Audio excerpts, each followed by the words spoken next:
Shalom! This week's Sedra is Shemos. Just a few weeks ago, an argument was made in this exact video for teaching students to learn on their own. The Dvar Torah exhorted teachers to let go and let their students learn on their own. The article argued the ability for a teacher to delegate tasks to their students enables them to reach higher than they themselves imagined. At the same time, teachers are more than mere facilitators, though. They guide their students to understand the material before them. Information randomly pieced together isn't comprehensible. It requires a methodology taught by a teacher who guides their students in putting information together in an orderly fashion. The many different roles that a teacher can play are hinted to in this week's Sedra. In examining these different roles, this Dvar Torah aims to give the reader insight into the balance between facilitating student learning and guiding student learning. Our Sedra introduces Moshe as a newborn and witnesses his progress from saved baby to prince to fugitive to messenger of God. During these many transitions, Moshe flees to Midian, where he takes employment with a man named Yisro. Moshe finds more than employment with Yisro. He finds his wife Tzipporah, Yisro's daughter. As a shepherd for his father-in-law, Moshe finds common ground with future leaders of Bnei Israel.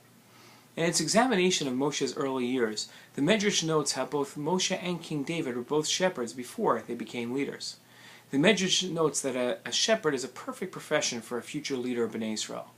In a creative quote meant to demonstrate the benefits of shepherds being chosen as leaders, the Medrash concluded with this statement: Hashem saw that they were leaders and said, "You are merciful in tending sheep. You will tend my flock, the people of Israel."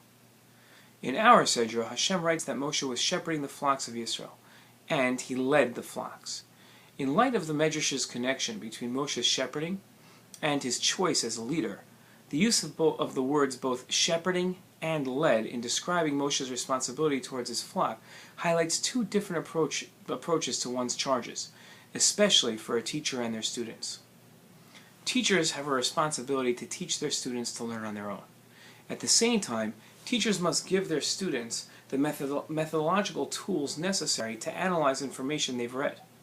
Moshe shepherded his flock just as a teacher facilitates their students' leaders, but also led them as teachers guide their students.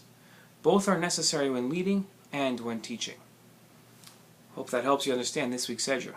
Shabbat Shalom.